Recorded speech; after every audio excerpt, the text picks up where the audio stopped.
I'm a feminist, but Lily Cole, I don't know if you know this, but years ago I sat next to you at a fashion party. I admit I'd crashed the party with a friend. We just sort of somehow talked our way in. And I remember sitting next to you thinking, oh my God, she's so beautiful.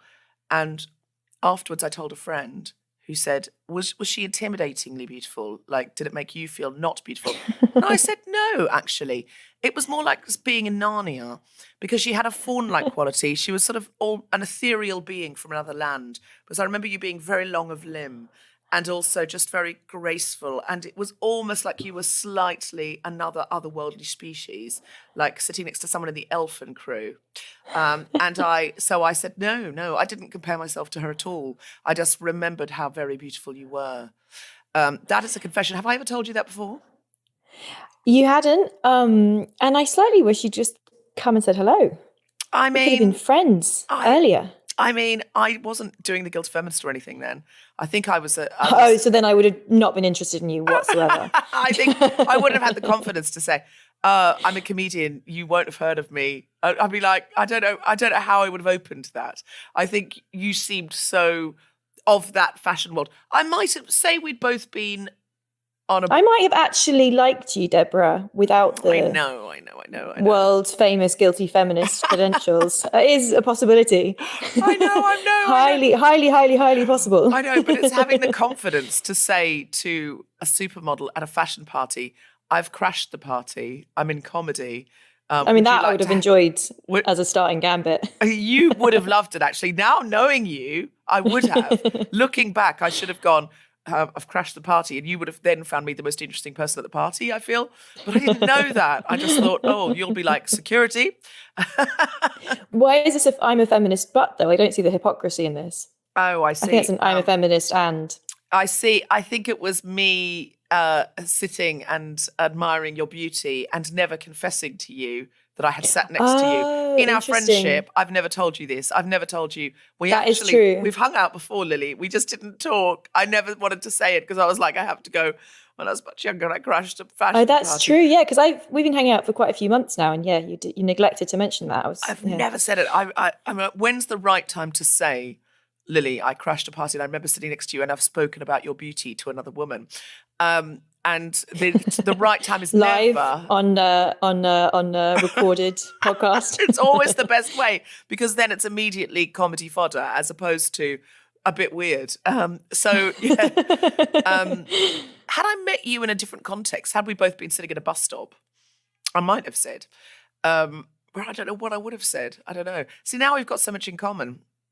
I think regular people don't think they've got a lot in common with models, but now your career's morphed so much as well. And but now that you're such a supermodel yourself, you feel much more freewheeling. Well, so I've been thinking about this one because I know the setup of your show, and there's a long list of I'm a feminist but I wanted to say I identify as an intersectional feminist who identifies as queer.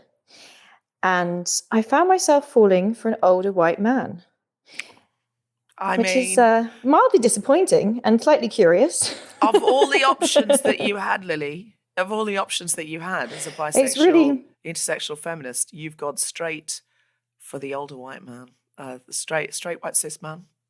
I know. So it was quite a surprise to me. And as I say, mildly disappointing, but also, I think a great lesson in non-judgment, in actually the practice of being open to different Is it okay to say genders? I've met him? Yeah. Then in that case, I'm going to say I've met him. And not only do I find him the loveliest person in the world, I also think he has quite a feminine energy. Ooh, yeah, it's interesting you say that because that was sort of my realization because I was quite surprised by that happening and it being so not the type I was looking for. But that's what I realized. It's like, oh, well, maybe actually I wasn't necessarily looking to date a woman as much as I was just looking to date a feminist. I think that's right. Quite feminine energy. If you turned around to me and said, oh, I'm an intersectional feminist and I'm dating a woman of colour, it's Priti Patel, I'd be like, Lily. I'm a feminist, but one time when I was in Australia, I had to do a shoot for a big spread in the newspaper. It was way before the Guilty Feminist. I was doing a comedy show. And they made me stand up. This photographer, who was very serious, like high fashion photographer, made me stand up on a wheelie bin in heels in this outfit. And then he was taking pictures of my reflection in the window of a limousine. And he was doing that thing of going, put your head up just a little bit to a millimeter to the right, just tilt, and then left arm down. And that sort of, you know, when they micromanage your body, I don't know, maybe they don't do this to you because you're already in the right pose, but they micromanage your body until you are in pain and you're holding it for ages. And I remember thinking, yeah, I don't think I want to be a model. And then I immediately went, like anyone was asking. I had this moment of going, because Storm was going to be so disappointed when they ring me. And I go, no. But we have established your modelling credentials is why we're now friends. I mean, this is the only story I would have had to tell you. I actually do like posing for photographs. I do think it's really good fun. A lot of comedians hate it. A lot of actors hate it. And I really enjoy it. I have good times. But only because I've allowed myself, and this is quite feminist, I've allowed myself to let go and find the joy in it and find the play in it. And a lot of my friends are like, oh, I hate it. And if I ever have to pose with other comedians, they're like, how quickly can we get through it? And I'm like, is there a fan? Yeah. And I really think it's a great thing to open up that way. But I do remember the very conscious decision that I didn't want to be a model and then going, Deborah, it's not really on the cards. Not that I'm not fabulous. I don't mean that, but I'm not a model. Have you ever had those moments where you go, oh, this is so painful and boring, when they're making you do these little oh my gosh. Are you kidding me? I mean, I've had so many of those moments. When I watch America's Next Top Model, they're always making them do really difficult things like, you know, pose with diamonds on their fingers and a spider on their face or something like that. They're making them do really horrible things. Is it like that? There was a lot of that, yeah, or being freezing cold in an awkward position in the Highlands, or which is one of the reasons I kind of like moved out of modelling full time very quickly.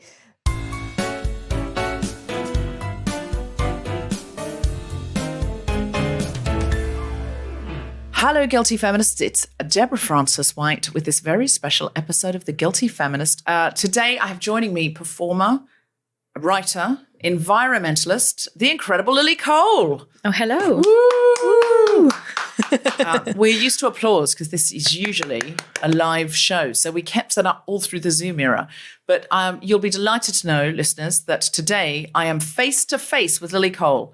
There is no Zoom going on here because we wanted to be in the room together as we've become quite good friends lately. And I have been lucky enough to visit you in Lisbon and see how your life works. And I've been really impressed by how much of your time you spend focusing on the environment, thinking about the environment, thinking about Mother Earth, and how we can look after her better. I've been reading your book, Who Cares Wins, and I was particularly excited by the chapter about feminism and the feminine and what the interplay is between the feminine, the feminist, and the environment and our stewardship over the environment, or indeed Mother Earth's stewardship over us.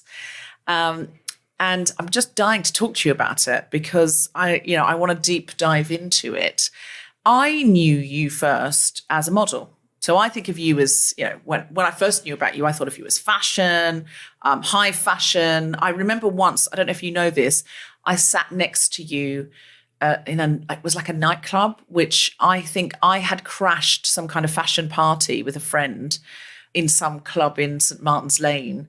We'd sort of talked our way in, and I was sitting next to you. You've never mentioned this. Have I never said this to you?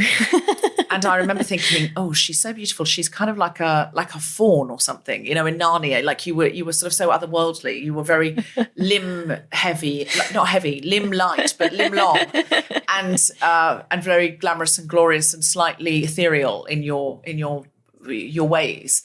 How do you go from being at the heart of the fashion world and very celebrated from the fashion world into somebody who is so focused on the environment and the earth? Because I don't necessarily associate those two things. Yeah, I mean, it's a very fair question.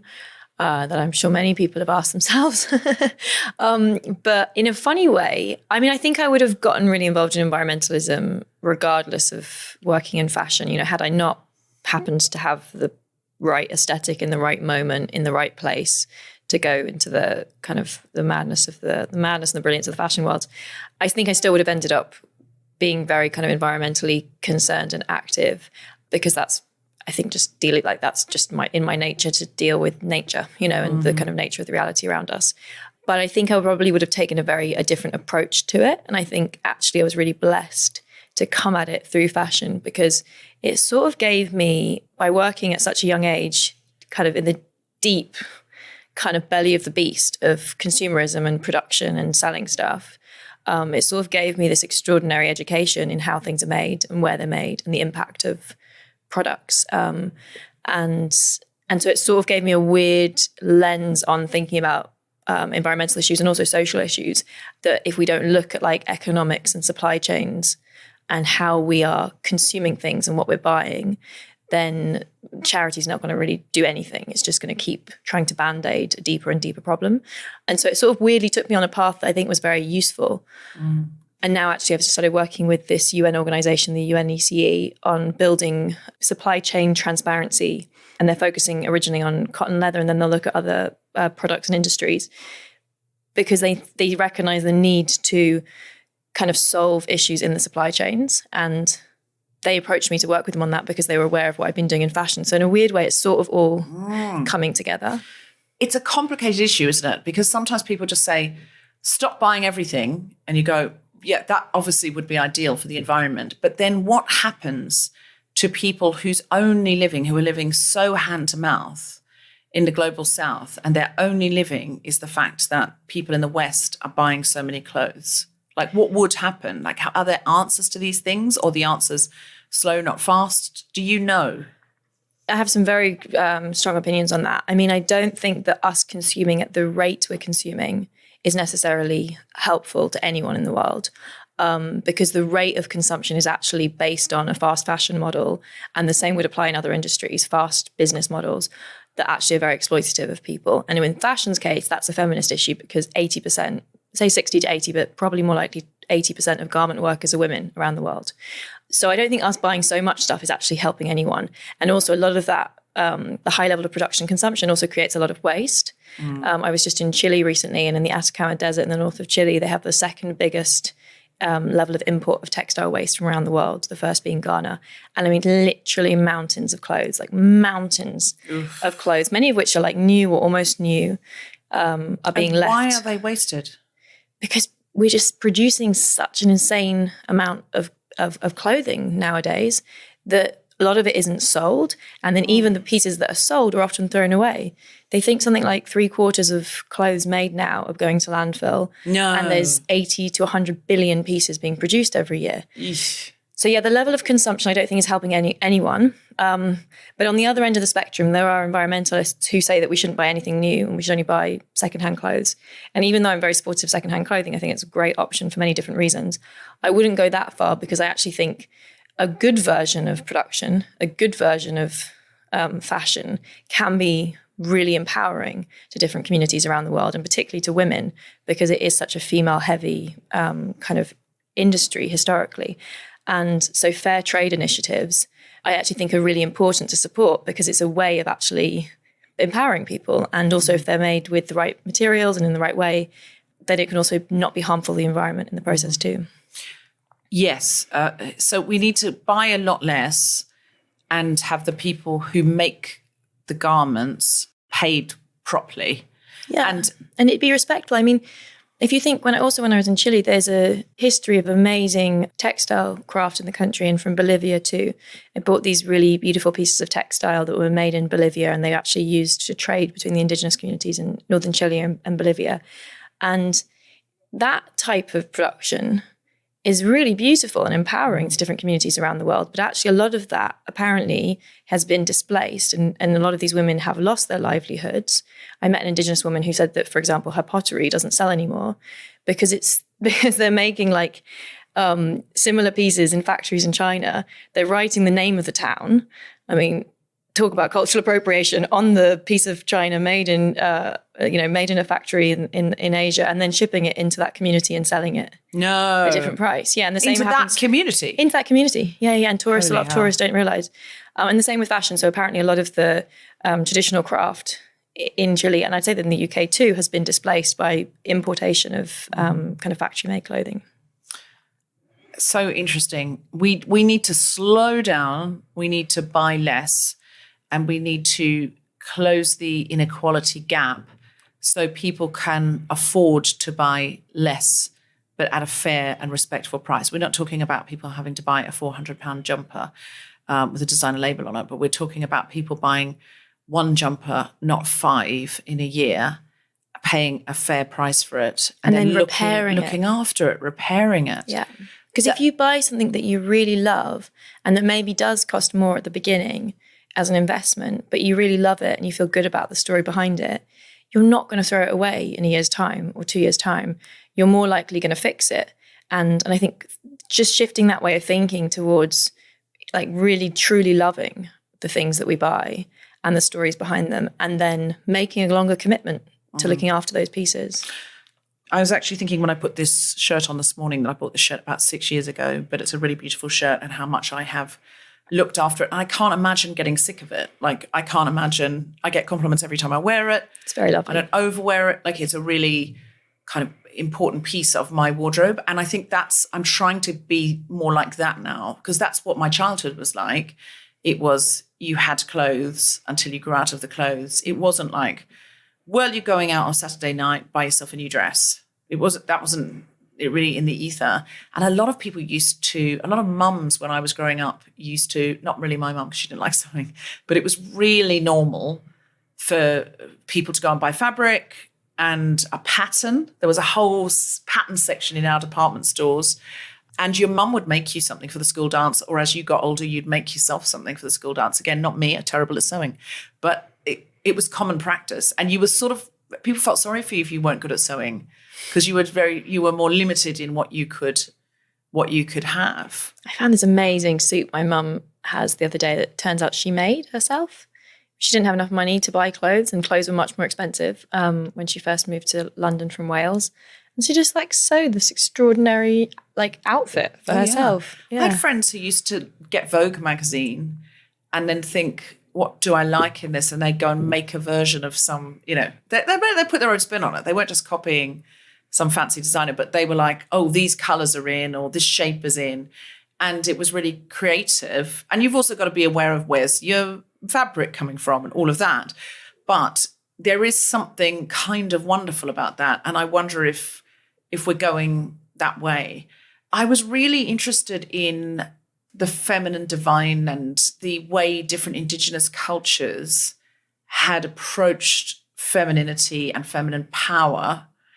And in turn, that idea having a relationship to the earth and sustainability and the environment. Could you talk a little bit about some of the indigenous people you've spoken to? Because you've done such research. Your podcast is so labor intensive. You talk to so many people in order to make one episode. It's so impressive. So, although I think you've helped steer me in a slightly gentler direction. Yeah, I've listened to your podcast and gone, Lily, how are you doing this? The amount of work you've got to do to create one episode. So I think now you might be going to do deeper dives with one person. But if you haven't listened to Who Cares Wins, Lily's podcast, or read the book, it's really worth doing, because she has, you think, oh, well, it would be great to know how Indigenous people around the world feel about this one thing. Well, Lily has gone and spoken to so many different people. And on the podcast, you can hear them speaking. On the audiobook, you can also hear them speaking. If you read the book, you'll see their words written down. So it's really worth looking at. For example, here's a couple of clips that give you the flavor. If we want to really respect life, we have to acknowledge the spirit of other beings. Mother Earth is speaking. Mother Earth is crying, but still with lots of love towards us. We got to listen. Nature will continue living without us. Can we live without nature? As indigenous peoples, to share our knowledge. That knowledge goes back thousands of years. and passing on certain original instructions on how to exist and how to walk on the sacredness of our Mother Earth. Hello and welcome to Who Cares Wins with me, Lily Cole. I'm deeply in love with and also very concerned for our planet. And in this podcast series, I want to unearth different climate solutions, including their contradictions and hypocrisies in our ever-changing world.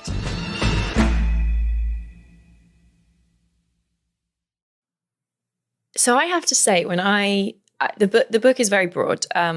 I was being insanely ambitious, and I tried to cover a lot of different topics in looking at different climate solutions. I think we worked out there's around 1,000 different climate solutions in the book, from technology to politics to indigenous wisdom, and then digging into all of those.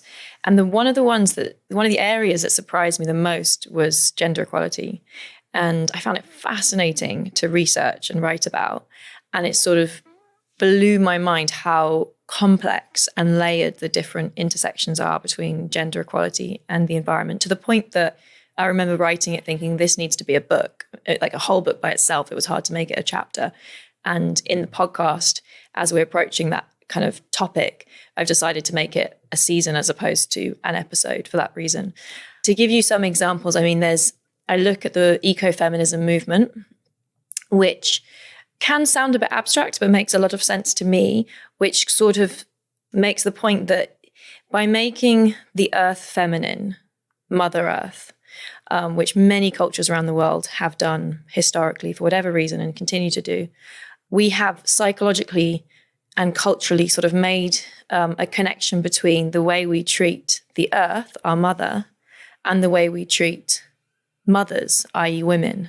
So the connection being explored is that the normalization of the abuse of women, which has happened for thousands of years, and, began arguably with women being made the first slaves when they were traded between different tribes, is what most anthropologists think happened.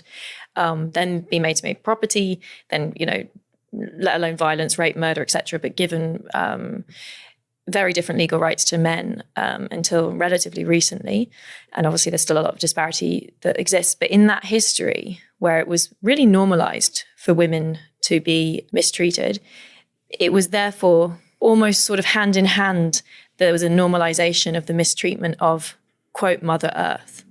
When mining, for example, became a more and more dominant industry, there were quite a few writers that I quote in the book that were protesting that at the time and using the language of Mother Earth in order to protest it, that we shouldn't be kind of cutting into the bowels of our mother, cutting into the womb of our mother, like physically hurting our mother. There's this extractivist, exploitative relationship with the earth was in language used to see, kind of framed as a way of like, we're raping the Mother Earth. And so that's the sort of, it sounds abstract, but to me it makes total sense that the normalization of exploiting, quote, Mother Earth has gone hand in hand with the normalization of exploiting animals, certain groups of humans, including women, different classes, different races, etc. And therefore the deeper work that needs to happen is really, bringing equality to the table on all levels, not just gender equality, but amongst all humans and amongst different species too, and our relationship to the earth and recognizing our kind of interdependence, as opposed to some kind of, hierarchical separation. So, for example, in the 16th century, Edmund Spenser, the author of The Faerie Queen, described mining as, quote, a cursed hand, the quiet womb of his great-grandmother with steel to wound. In the 17th century, John Milton in Paradise Lost said, quote, men also ransacked the centre and with impious hands rifled the bowels of their Mother Earth. And then when European forces started colonizing North America, there are different quotes from indigenous communities using similar language. So, for example, this quote comes from the Columbia Basin tribe in the early 19th century that says, you ask me to plough the ground. Shall I take a knife and tear at my mother's breast? You ask me to dig for stones. Shall I dig under her skin for bones? Then when I die, I cannot enter her body to be born again. And most recently, the god-awful president, sorry to say that, President Bolsonaro, I say that because he's some of the things he's been doing to indigenous communities and the Amazon forest is pretty atrocious. Oh, yeah. He said, Brazil is a virgin that every foreign pervert wants. And so we still see this language of like, of the female body being raped akin to the treatment of earth. And I think that's this kind of really interesting kind of philosophical, slightly abstract, but I think culturally really important conversation I was looking into. And then I also looked in the chapter at more tangible things like the data around if women are in positions of leadership in like politics, for example. There is very clear data that shows we are more likely to get environmental legislation. It doesn't mean that all women will do that. We've got some really good examples, I think, in British politics of women doing, getting positions of power and doing atrocious things. It doesn't mean that men can't also be great leaders, but that for some reason, statistically, more women in positions of power has led to more environmental legislation politically. Why do you think that is? I actually try not to speculate in the book because I think it kind of is quite dangerous to get into territory of why this gender gap exists. But there's just lots of data that it exists. Women are more likely to recycle. Women are more likely to be members of environmental organizations. Women are also, on the other side of the coin, more likely to suffer the consequences of climate change. And there's quite extreme statistics around this. And I think that's more obvious because women are more often caretakers and looking after the children, staying back, looking after the family. And so they're much more likely to die after a natural disaster than men are. So there's all this really, really clear data. And I'm quite a sciencey person. Like I like data to back up any kind of argument or process. And I try to not speculate why the gap exists, but just acknowledge that it exists, such that if we get women more empowered, we are more likely, therefore, to solve the environmental crisis we're in. And then the other thing worth mentioning is around population growth. And this is super complex and nuanced to talk about, but Project Drawdown was this project that looked at lots of different climate solutions to make a kind of big case for what are the best ones to be investing in right now. And empowering women, and particularly like providing sex education, access to contraception. And they saw as one of the biggest winners. Because when women have more empowerment, more access to contraception and sex education, they are more likely to have less children. And that will result ultimately in us leveling out as a global population at maybe 1 billion people less than we're on path to do right now. I mean, it's nuanced because you also have to talk about consumption growth. Like less people doesn't necessarily mean less consumption, depending on the way that we're thinking about consumption, but that it does play a factor. And I thought that was just fascinating as another argument to not even needs to be justified, but yes, to kind of like make the argument like, case, yeah, we need to like empower women. And if we don't do that, we are much less likely to solve this kind of existential problem that we are all facing right now. Yeah, I read in your book that cultures that have a female deity are more likely to have a culture where the men share in the childcare, which seems absolutely extraordinary. But the iconography of that, the imagery of that, the assumptions around that, so much of the world we live in is based on ideas and stories that we tell each other and that generations tell each other. I think we really underestimate the power of story and the power of language. I love that you pulled out that statistic quote. It was an anthropologist who came up with that after studying many, many different communities. And for me, why I love it for a few reasons. One, I love it because it, I think, shows the fluidity of our kind of gender roles in society and that they're not absolute. And so like the idea that men are not natural caregivers to children is more a social construct than it is a biological reality. And I love that because I think that if we make the gender roles and gender stereotypes more fluid, then women have permission to be different manifestations of what being a woman might mean. I also think it's a reminder that men also win from kind of dismantling the patriarchy, for want of a better phrase, and that giving men permission to take on new roles in society will be so rewarding to men as well as women. And I look particularly at childcare, and because that's, I think, one of the only areas where in only recent years, I mean, in the context of somewhere like the UK, women have had maybe arguably more power than men. And I sort of believe that if we want equality, equality has to happen in all directions, both ways. Part of wanting gender equality for women requires that we also offer gender equality to men in the areas that they might not have it. And I think fatherhood is an area, depending on where you're looking and exactly when, but that sometimes women have taken more power there. And so, yeah, I'm sort of looking at like the role of engaged fathers and how important that is. You say in your book that you and the father of your child, your quite magical child, if that's okay to say, sat down and agreed to share everything about childcare, bar breastfeeding, where he felt less able to step up due to not being a lactator. I don't know if he felt, maybe he felt very able. I didn't give him even a choice on that. I just said I'd take it. Very, very gracious of you. Do you think that has an impact on your daughter and the way she sees the world? That her father does everything her mother does? Well, it's not that he does everything that I do, because of course we're different people, so we'll have different approaches to life. But we have tried to just keep equality. And I'm sure I can only imagine that's important. Obviously, I don't have a placebo child that I'm running in parallel to compare. You said you were sciencey. I'm very disappointed by this lack of a blind study. But for me, I think I can only see that would be a positive thing. And I also think it's positive for me and it's positive for him. I think it's, of course, invaluable for him to have a really deep relationship to his daughter. And it's also invaluable to me that I have the freedom to be able to work and travel and do the things that I was doing before I got pregnant. And we've sort of both been able to support each other in that journey. Originally, I think the agreement, and it was sort of done as a joke on a Post-it note when I was pregnant, but it was quite a serious joke. It was a joke, but it had a kind of serious intention, which is like, look, let's be clear going into this what our expectations are.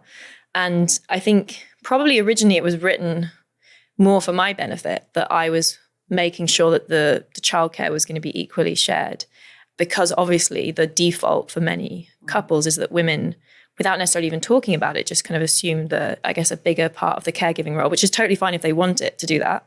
And if both partners want to do that, but I think that needs to be more of a kind of conscious choice.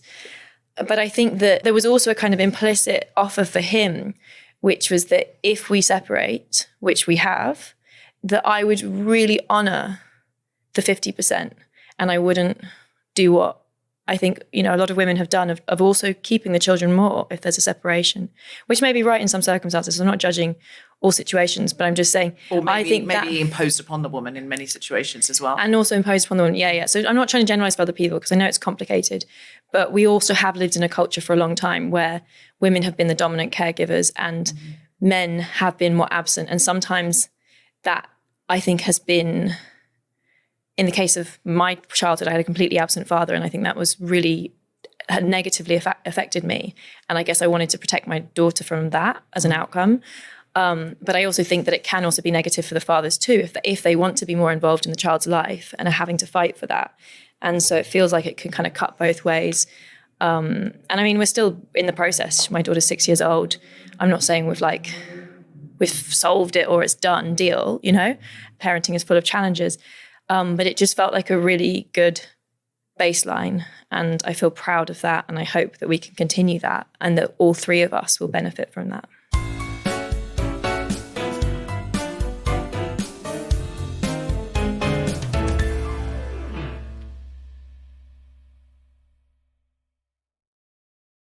You write in your book, and actually I wrote in mine, about Indigenous hunter-gatherer populations just splitting the care for children.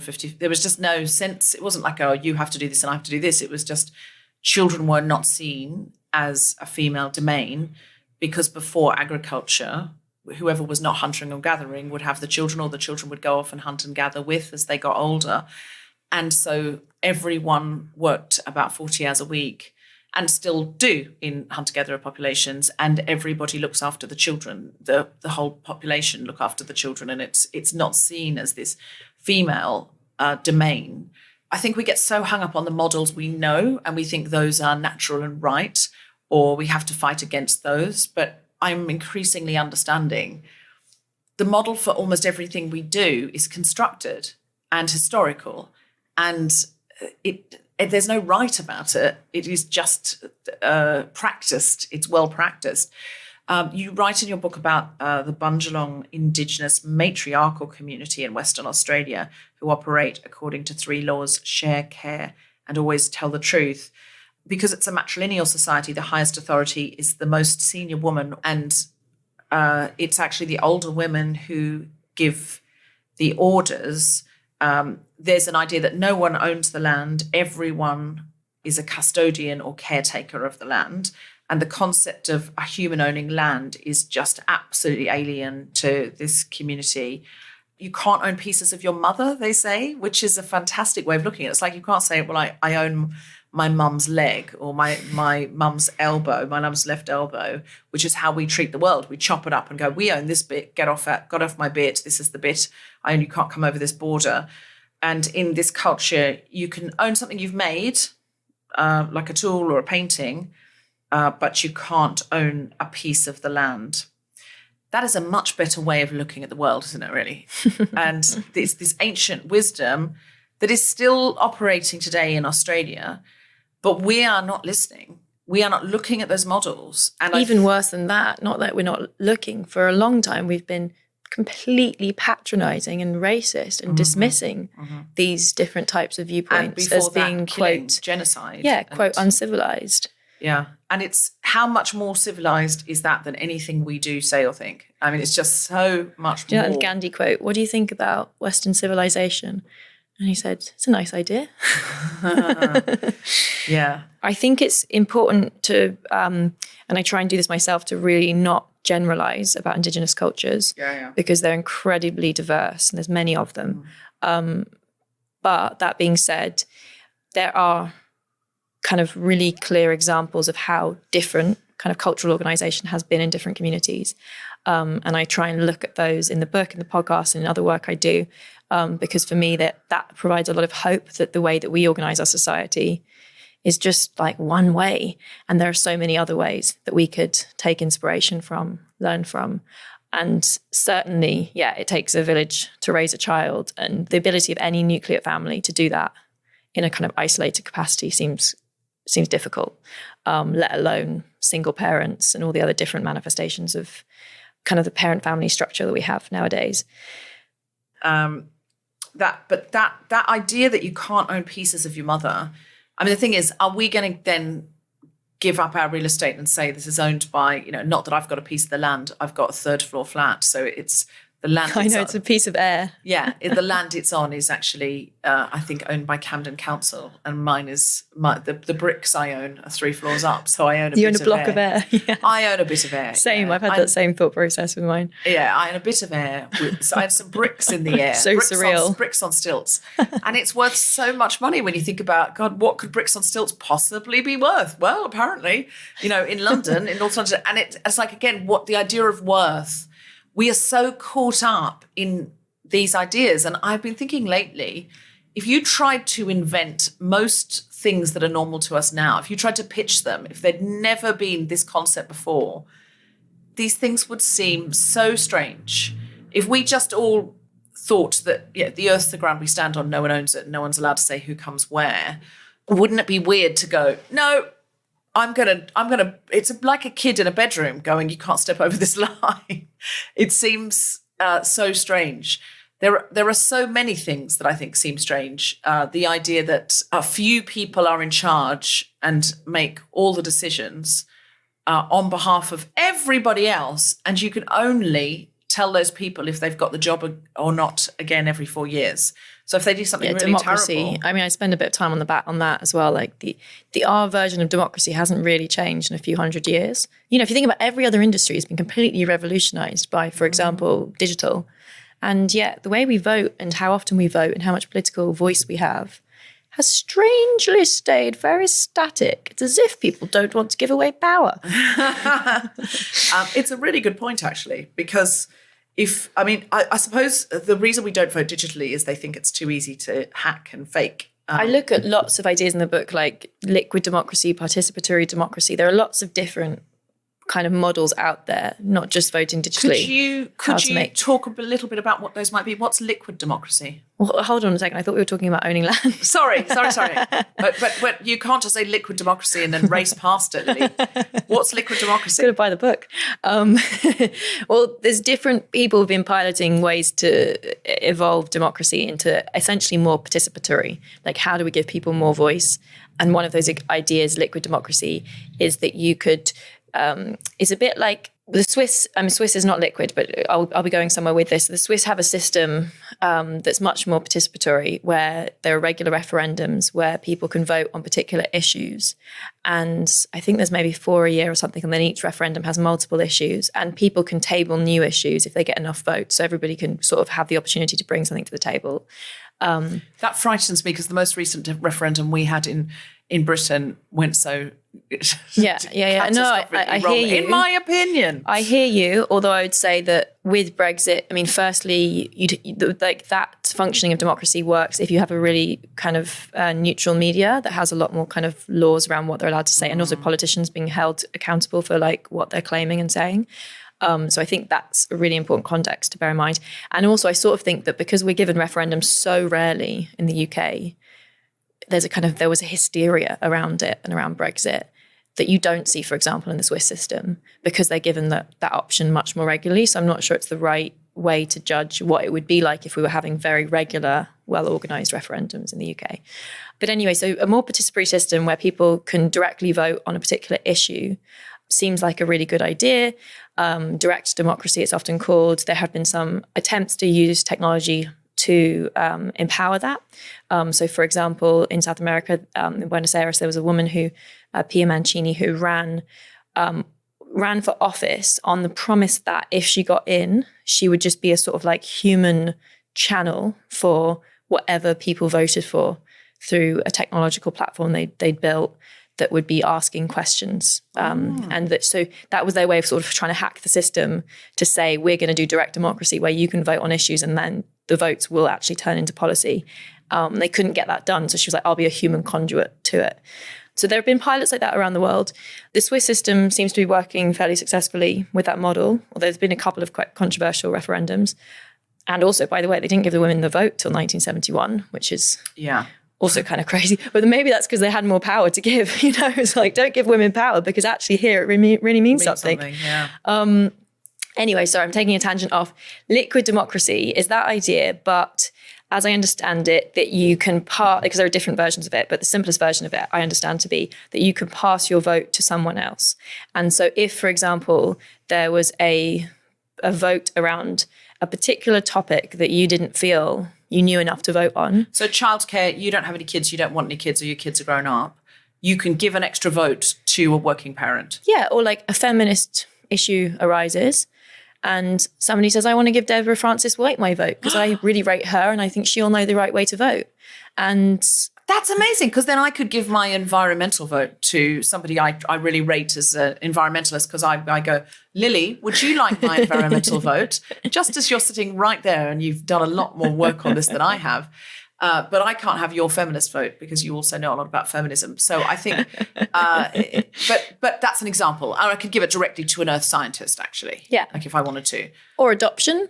You know, it's not something I know enough about. I could give to you. Great. You get the idea.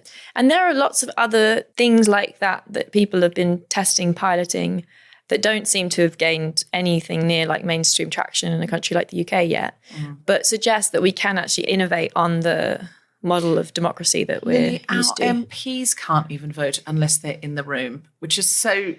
I honestly think we're seeing the opposite of this going on, which is we're seeing active efforts to make it harder to vote. Yes. Yes. I mean, the fact that you have to... There might be voter fraud, so everyone has to have a photo ID. It's like, well, you just know what you're Also, you have to register to vote before you can vote. Like, that doesn't really make a lot of sense. There's no real good reason for why that exists, but it's a great barrier to entry to a lot of people that haven't been organised enough to get registered in time, which is often the youth. I think that has been a kind of...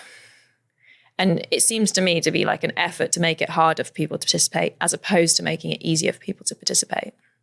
Yes. And this idea of voter fraud has come about through America. There is so little voter fraud. There are so few people trying to wing it so they can vote twice. It is not a problem. It is not going to affect the outcome of any election. So telling people, oh, you've got to have, photo ID, what it means is that more marginalised populations who don't have the money to go and get photo ID and are less likely to have a driver's license and all those things are excluded. That's precisely why they do it. And in America, some politicians have been so unbelievably entitled as to accidentally say that's why they're doing it. I think in America, I'm not by any means an expert in this, but I've seen quite a lot around how voter suppression is being used as a tactic in different places across the US, and particularly is quite it seems to be quite racially motivated. So racially motivated, it's frightening. On the note of talking about outrageous things out loud, I think it's worth mentioning what's been going on in the UK with the Nationality and Borders Bill. Mm-hmm. We were both on a boat to try and protest against kind of perniciousness of many of the aspects of that bill. For example, the idea of sending people who arrive here illegally to Rwanda for, quote, processing. Mm-hmm. And I found it kind of extraordinary that Boris Johnson has publicly said that idea, the Rwanda agreement, would be a great deterrent.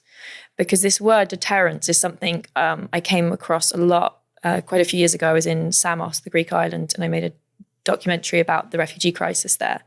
And it was one of the most heartbreaking experiences of my life. I mean, it was probably one of the worst situations I've ever seen, how appalling this camp was, filled with children, no security, freezing cold, awful food, water kind of flooding through tents, like so horrific. And I couldn't get my head around how this was possible in Europe, that Europe would be kind of enabling a camp to be in that dire straits. I think the capacity was maybe multiple times what it was supposed to be in the camp.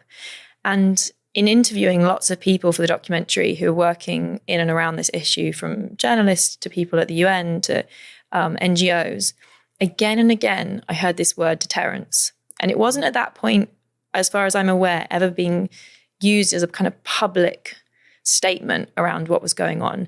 It was just all the people working in this space, that's how they understood why it was so bad. Oh, this is kind of quietly being allowed to become this bad because the idea is that will deter more migrants from coming. That people will write home, text home and say, if we make it here. Really awful, if we allow these camps to be really awful and neglected, that will deter other migrants from making the crossing. And it hasn't, because people are running from genuine terror, horror, warfare, just terrible things. And so it's not like people it's a holiday, come. No. Yeah. It's not, people I'm sure are texting back and saying, I'm scared to go to the UK now because I might get sent to Rwanda. But what I'm trying to say is that the fact that Boris Johnson said that word, this will be a deterrent. Like it's this, it's so callous, the ownership of the hostile environment. Like, let's make it so awful that we don't, let's make the UK so undesirable that no one wants to come here. On the topic of private property, there's this lovely Rousseau quote I put in the book. The first man who, having fenced in a piece of land, said, "This is mine," and found people naive enough to believe him, that man was the true founder of civil society. From how many crimes, wars, and murders, from how many horrors and misfortunes might not anyone have saved mankind by pulling up the stakes or filling up the ditch and crying to his fellows, "Beware of listening to this impostor. You are undone if you forget that the fruits of the earth belong to us all, and the earth itself to nobody." Which speaks to the refugee situation as well as the bricks on stilts. Yeah. Ooh, well timed. That we're chopping up bits of our land and saying, this is mine, you can't come here. There's so much homelessness in this country, and yet there are so many empty buildings. And this also, we're like weaving together all these different threads, but this also is something I look at in the feminism chapter, in the sense of questioning what, and I know you've said this question really powerfully a few times in your podcast, like, what should the project of feminism be in late stage capitalism? Because so many attempts at gender equality that are mainstream seem to just be putting women into positions of existing power structures without necessarily questioning or remembering the fact that those power structures were designed in a patriarchal history, and that had women been kind of equal co-creators of our society for the last few thousand years, we might have very different power structures and very different structures. So having an equal number of female prime ministers or female CEOs or female ownership of business assets and land is a worthy goal, obviously, in terms of equality, but is it going to fundamentally make the changes that need to happen? We need to, or are we just turning... and look at the women who've gotten into positions of power in this country, like Priti Patel. You know, often they're the solution. Ones who they're often the women who can get through are just the ones that serve the interest of the posh white men, and then they're or willing to tokenized. like play that same kind of those same cards, or don't think to question the model, or think, well, if I get in with the guys who are powerful, then I'll be protected, and they're not so worried about protecting people like themselves. They're just worried about protecting themselves and resourcing themselves. And I think... But maybe you're also like toxic femininity as opposed to divine femininity, which can manifest in men and women, I think.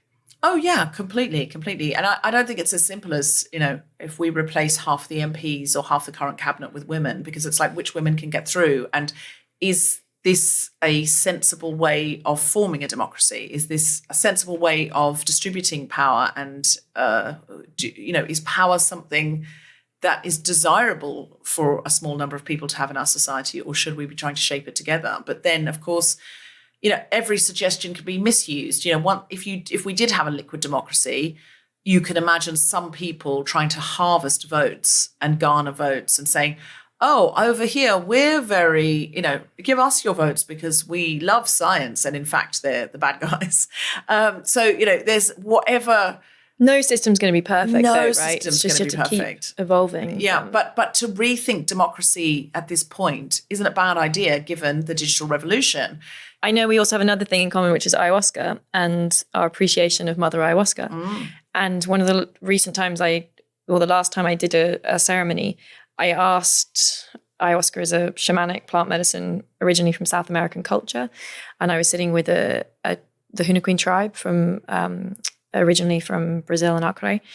And I asked Mother Ayahuasca, using your language, I don't know if I call her mother, but I asked Ayahuasca about the environment and what I could do to best serve the environment. And I was really intrigued by the kind of realization/answer I had, which was empowering the divine feminine. And I've been sort of guided by that the last year or so since that ceremony. And I was already going a bit in that trajectory, hence the chapter in the book. But for me, I mention it because it wasn't empowering women. It was empowering the divine feminine. And I can't pretend I understand things as complex as femininity and masculinity, you know, in any absolute way. But my sense is that these are like forces that exist in all of us, and that the divine feminine exists in men as well as women. And that maybe that imbalance is what needs to be addressed globally, and that women have work to do in ourselves too, to honor our own divine feminine and be that version of ourselves rather than the Priti Patel version. Yes, indeed. I'm sure she's maybe a nice person to some people, but is she? Not currently a fan. No. I would suggest her whether she's amiable to have a drink with to some people is irrelevant, because she is, in this context that we're talking about her, she has power and she wields it in a way that makes life worse for people who already have less and who are oftentimes desperate. And that is unforgivable. Maybe you should get her on your show. I suspect she would not accept that invitation because she will have heard some of my I'm a Feminist Priti, bars. if you're listening, we'd like to invite you to a summit where we discuss some of these things and we ask you some questions. We'll be very gentle. Certainly, I trust Mother Ayahuasca and Mother Earth much more than I trust Mother Home Secretary. One little other anecdote that you might want to use later, because it feels poignant, which would be around when you were asking about the Bundjalung community in Australia, that actually it was my experience of going to Australia and spending some time with Nick Tree and Lauren Wiltz, who worked very closely with that community, and learning about the matrilineal community. And apparently there were many different matrilineal communities in Australia. That was one of them. And learning about that coincided in my life at a time that I was also reading The Argonauts by Maggie Nelson, amazing book. And I did a acacia ceremony which is the plant medicine used in that region of the world. It's similar but different to ayahuasca. And that for me was like the kind of dawning of my feminism, which was quite late actually. I was in my 20s. And it came to me, I think, late because I'd grown up in a household of women, worked in a very female-centric industry, fashion. And so I'd always felt quite empowered. And it took me a bit of a while to like look around the world and realize that my experience was an anomaly. And I think, researching matrilineal communities, learning about it, and then having that ceremony, and then reading that book all at the same time, I had this really kind of strong vision of, or sense of, it's hard to put into words, these older women who were the kind of leaders of that community, and their energy. And I almost felt this sense of mourning that we haven't had that or done that, like that we haven't in a way celebrated the older women in our communities for the most part. And still don't. Really. And still don't, that's what I'm saying, generally speaking, and give them the kind of respect and power to be guiding our society. And it was a very visceral experience. It's hard to put into words, but a very powerful one. And actually, it was interesting now when I was in Chile, meeting with the indigenous communities there who've been protesting lithium mining and trying to preserve their land, essentially, that for whatever reason, it was all older indigenous women doing the work. The amazing woman, Sonia Ramos, who's walked across Chile 3 times to try and protest to protect the land. And it reminded me of that experience and this just, I don't know, some particular position of like older female stewardship and energy that has existed around the world in different cultures, and that our culture doesn't seem to hold much respect or space for. And how much we can learn from that. Learning from our mothers. Maybe it's as simple as that. Maybe we all need to like, this is loads of mother issues. If we all like heal our relationship with our mums, the planet will be fine. I feel like that's a longer project than healing the planet. That's the work. We'll cure the climate crisis before we all heal our subtle, fragile relationships with our mums. But maybe that's the work. Yeah, very probably. As within, so without, as above, so below, as the adage goes. Indeed. Lily Cole, it has been really enlightening as always. If you haven't listened to Who Cares Wins, the amount of research in it is quite extraordinary. The number of voices you will hear, voices you won't hear on any other show that I've heard anyway, is exceptional. And it's a really brilliant show. You should listen to it. There's a new season coming out very soon. I'm on it. You are. I think you're our number one. I think you're kicking it off. Yeah. Excellent. And also the Who Cares Wins book by Lily Cole, again, very well researched. So many brilliant ideas in it. Get it soon. I'm not saying this because Lily's my friend. I'm saying this because genuinely you will learn a lot from it. And it's really lovely to be in her world sometimes and to see things differently and invite yourself to step through different doors, look through different windows and ask questions about the way things are and the way things could be. Thank you for giving us some much needed hope and insight today, Lily Cole. Oh, thanks for having me.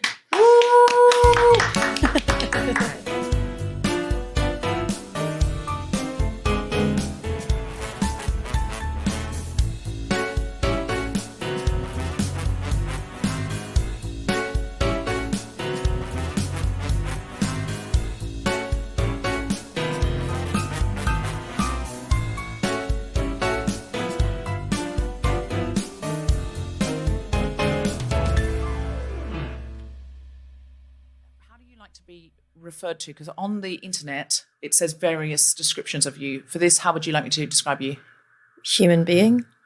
Yeah, I feel like human being is too broad for our audience. They'll assume that because we have so few goats on the podcast now. In the early days, we did obviously. Yes, exactly.